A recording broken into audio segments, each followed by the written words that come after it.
Bonjour à tous, on se retrouve dans une vidéo pour voir un petit peu le fonctionnement et l'utilisation d'un microscope optique en classe de sciences. Donc ici, pour vous les sixièmes particulièrement, pour voir comment on règle et comment on se sert d'un microscope pour pouvoir voir des choses, comme son nom l'indique, microscopiques. Alors attention, si c'est pour observer des petites choses comme des insectes, une petite fourmi par exemple, etc., on utilisera plutôt la loupe binoculaire que vous avez déjà utilisée en classe. Là, on est vraiment sur observer des structures microscopiques qu'on ne peut pas voir cette fois à l'œil nu. C'est-à-dire que même si on devine des petites choses sur notre lame, on ne voit pas spécialement grand-chose, ou en tout cas on peut distinguer, en tout cas pas la forme des structures que l'on cherche à observer. Donc là, on va vraiment être sûr de l'observation de choses qu'on ne peut pas voir à l'œil nu. Alors, pour le microscope optique, ici, je l'ai branché. Donc, on pense déjà à commencer par ça, sinon il ne fonctionnera pas. Certains fonctionnent sur batterie. Dans ce cas, il n'y a même pas besoin de le brancher. Deuxième étape, on l'allume. Donc, vous voyez ici, bouton on-off. Donc, le 0, ça veut dire que ça ne fonctionne pas. Le 1, en fonctionnement. Donc, là, je l'ai allumé. Et on devine bien, effectivement, la lumière qui s'est allumée en dessous. Donc là, vous avez la lampe qui s'allume ici. En fait, ça va être cette lumière qui va nous permettre d'observer tout ce qu'on veut voir au microscope, puisqu'en fait, c'est cette lumière qui va traverser ici l'objet qu'on va vouloir regarder et ensuite venir rejoindre notre œil. Si jamais je mettais ma main au microscope et que je voulais la regarder, je vois absolument rien, puisqu'en fait, je bloque toute la lumière. Donc, rien n'arrive jusqu'à mon œil. Du coup, je vois absolument tout noir. Donc, on va regarder des choses qui sont tellement fines, tellement petites, que la lumière passe à travers et arrive jusqu'à notre œil. Donc, notre première étape d'avoir allumé la lampe, c'est fait. À savoir qu'on peut régler la luminosité. Donc, vous avez sur le côté, là, une petite molette, et on voit bien le petit symbole, donc juste avant là. Ici, on voit bien, vous voyez, plus d'intensité et moins d'intensité. Donc, on tourne la molette en fonction de notre envie, on va dire, de luminosité. Alors, ça, c'était notre étape 1. Ensuite, pour la suite, il va falloir, on veut observer quelque chose là-dedans. Donc, comment ça se passe?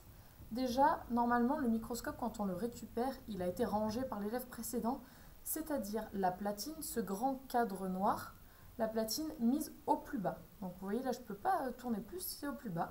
Et rangé au-dessus du plus petit ou voire au-dessus de là où il n'y a plus rien. Donc normalement, vous le récupérez, il est comme ça. Ok. Donc, je vous explique un petit peu les différentes structures. Après, je vous montre comment tout ça se combine pour comprendre. Alors, ce cadre noir s'appelle donc la platine. La platine, c'est là où on va poser l'objet qu'on va vouloir regarder. L'objet qui est normalement entre une lame en verre et une petite lamelle en verre au-dessus. Donc en fait, entre ces deux couches de verre, on a l'objet qu'on veut regarder aujourd'hui.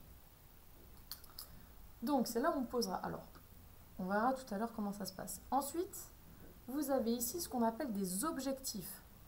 Alors, des objectifs, vous en avez 3 sur les microscopes du collège. Vous voyez, et en tournant ici, le revolver ou aussi appelé la tourelle, ici, on passe d'un objectif à l'autre. Ok, bon, ça marche. Il y a des chiffres sur ces objectifs. Ici, il y a le chiffre 4, ça veut dire qu'il grossit 4 fois ce qu'on veut voir. Sur le suivant, il y a le chiffre 10, écrit, hop, et on change en plus de couleur. Donc, ici, on a le chiffre 10. Et enfin, le chiffre 40, ça veut dire qu'il grossisse 40 fois cela. Ok, mais attention, ce n'est pas tout. Un microscope ne grossit pas seulement 4 fois avec celui-ci. Non, puisqu'en fait, sur ce qu'on appelle l'oculaire, oculaire puisque c'est là où on pose notre œil. Donc sur ce qui s'appelle l'oculaire, ici, il y a en plus écrit x10. Ça veut dire en fait, quand on va regarder avec cet objectif-là, 4 x 10, ça veut dire qu'on grossit déjà x 40 l'objet qu'on veut regarder.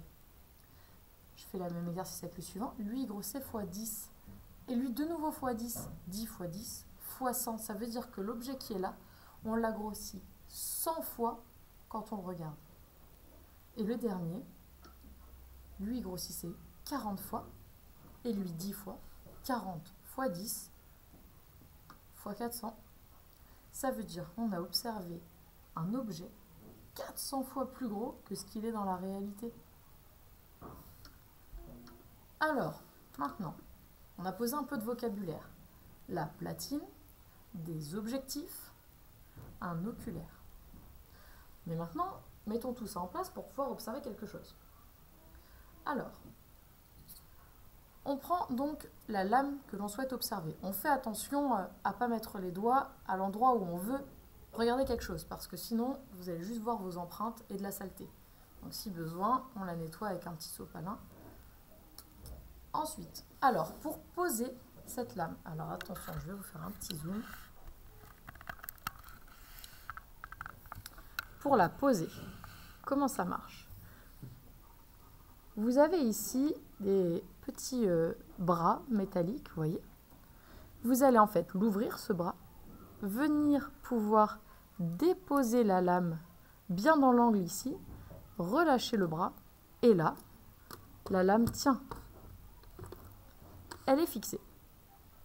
Sauf que ce qu'on veut regarder, nous, c'est là. La lumière, je vous ai dit qu'elle allait amener cette image jusqu'à notre œil, elle est à côté. Donc, premièrement, il va falloir poser l'objet que l'on souhaite regarder parfaitement au-dessus de la lumière.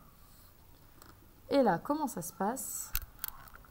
Je redézoome et je vous montre. Vous avez sur le côté, ici,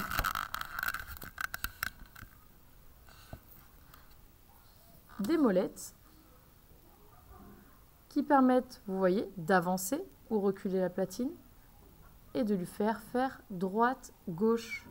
Donc celle d'en haut, vous voyez, elle permet d'avancer ou reculer. D'un coup, mon objet peut se retrouver au-dessus de la lumière. Donc la molette du dessus, devant, derrière. Et la molette du dessous. Hop, droite, gauche. Et en utilisant ces deux petites molettes,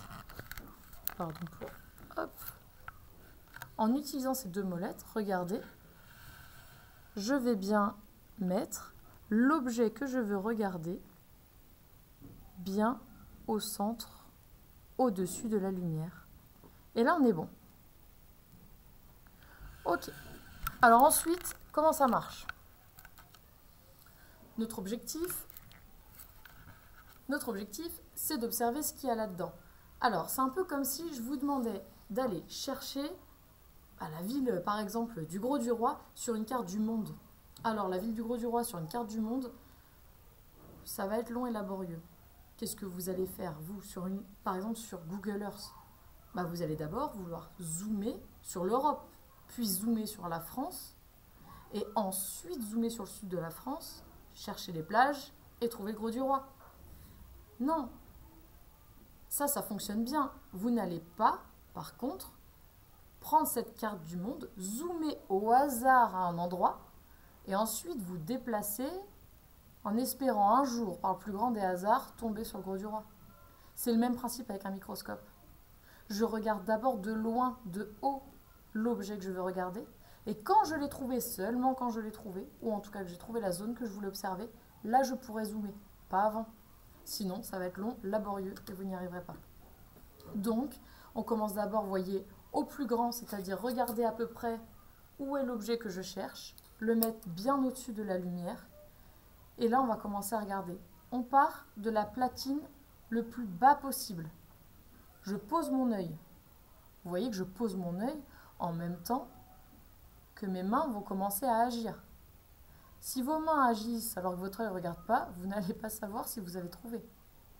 Donc, je mets au plus bas la platine, je la baisse, et pour ça, on tourne, vous voyez, ici, les grosses vis, aussi appelées des vis macrométriques. Macro qui veut dire gros.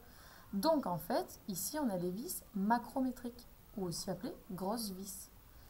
Donc ici, je vais tourner, et vous allez voir que ça va faire remonter la platine. Vous voyez cette plaque noire, cette planche noire remonter vers moi? Ok, là je remonte. Oh, stop, je m'arrête. j'ai trouvé quelque chose. C'était tout blanc et d'un coup, des structures sont apparues. Alors je réessaye un tout petit peu pour voir si je continue, c'est plus net. Non, c'est pas plus net. Alors je reviens en arrière, c'était là que c'était parfait. Je vois plein de choses. En plus, c'est bleu. Bon, il y a écrit que c'est parce que ça avait été coloré. Parfait. J'ai les structures, ça m'aide. Bon, bah là c'est net, c'est parfait. Si jamais ce n'était pas net, j'ai les petites vis ici, les vis macrométriques. Alors ce que je ne vous ai pas montré, c'est qu'à chaque fois tout est en double. Droitier ou gaucher, pas de jaloux. Vis macrométrique, vis micrométrique de chaque côté. Et elles tournent en même temps, vous pouvez tourner qu'un côté. Ok. Alors si jamais là c'était très net, mais que je veux me déplacer parce qu'en haut à gauche ça a l'air plus chouette qu'en bas à droite, bon, bah, je réutilise les deux molettes. La molette d'en haut pour faire en avant, en arrière. Ah oui, c'est sympa, tout là-bas. Et la molette d'en bas pour aller de gauche à droite. Ah, c'est sympa. Je continue. Si jamais c'était quand même un peu flou, on a les petites vis ici. Petites vis ou vis micrométriques cette fois, pour dire qu'elle est petite, micro. Là, elle sert un petit peu à flouter, déflouter. Elle fait un petit peu le net, mais on n'y touche pas trop. Donc là, on est bien. Ok, mais nous, ce qu'on veut quand on utilise un microscope, c'est de pouvoir vraiment voir les structures, les grossir réellement. Donc là, je vais pouvoir changer de grossissement. Ça y est, j'ai zoomé sur l'Europe, je vais zoomer sur la France. Avec l'exemple de Google Earth tout à l'heure, j'ai d'abord regardé de loin, j'ai trouvé la région qui m'intéresse, je vais zoomer dessus. Attention, pour zoomer, c'est-à-dire changer de grossissement, on utilise bien ici avec nos mains et on ne tire pas sur les objectifs. Ok? Donc là, vous voyez, je suis passée au grossissement numéro 2, le jaune, celui qui grossit 10 fois. Avec lui, ça faisait 100 fois. Sauf qu'attention, quand je passe de l'un à l'autre, il va grossir, zoomer sur l'endroit que moi je voyais au milieu là. C'est-à-dire que si ce que vous avez vu qui était super chouette, il était tout en haut à gauche de votre vue, bah là vous n'allez plus voir grand-chose. Donc on fait attention à bien avoir centré l'objet qu'on voulait regarder. Et là c'est bon, je suis passée au deuxième. Donc là je touche à rien parce que c'est quasiment fait généralement. Si besoin, je touche, mais alors c'est légèrement pour pouvoir, hop, ou c'est là pour pouvoir, vous voyez, déflouter, faire la netteté. Généralement, pour ne pas se louper, on ne touche plus au vis macrométrique quand on est passé au x10 ou au x40. Pour la simple et bonne raison, c'est que si là je remonte à fond la platine, là vous avez vu l'espace, il est très petit. C'est-à-dire que ça risque d'appuyer et de casser la lame en verre. Ok, ouais, c'est joli. Là aussi, je peux me déplacer de gauche à droite. Allez voir où est-ce que je trouve les plus belles structures. Super. Si jamais c'est possible, si jamais vous y arrivez, alors on va passer au troisième. Et regardez, ça avait beau être tout fin, l'espace entre la lame en verre et l'objectif x40, je n'ai rien touché. Vous voyez comme c'est fin? Je passe une feuille de papier. Alors j'explique.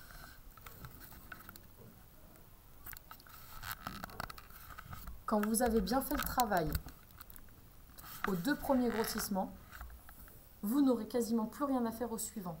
Par contre, si vous l'avez mal fait au premier grossissement au petit rouge, là, bah vous allez devoir recommencer dès le départ.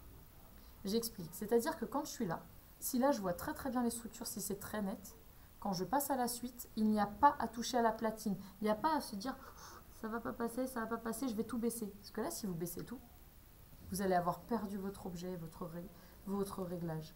Le microscope est assez bien fait pour que quand le travail est bien fait au départ, pour passer au suivant, c'est juste travailler la netteté avec les vis micrométriques, les petites vis. C'est tout. Le microscope, vraiment, fait le travail si au départ vous avez fait les bons réglages quand vous étiez au plus petit grossissement. C'est pour ça que cette étape-là est très importante. Ok? Donc du coup, là, vous voyez, à chaque fois ça passe. Pas d'inquiétude, il est fait pour. Et là, je regarde. Et là aussi, je peux me déplacer droite, gauche. Par contre, là, je ne touche plus à la vis macrométrique. Parce que vous avez doutez bien, vous avez deviné que là, si je fais ça, j'appuie très fort ici, je casse. Donc je peux faire la netteté, surtout si par exemple je travaille avec mon voisin et que mon voisin n'a pas la même vue que moi. Alors dans ce cas, on peut changer un petit peu la netteté. Une dernière chose, ça vous servira peut-être plus tard, pas tout de suite en 6e, mais je vous le dis, vous avez en dessous une toute petite languette en métal, là, vous la voyez, et je peux faire droite-gauche. Alors là, on dirait que ça ne change rien, mais maintenant, je vous montre, vue du dessus.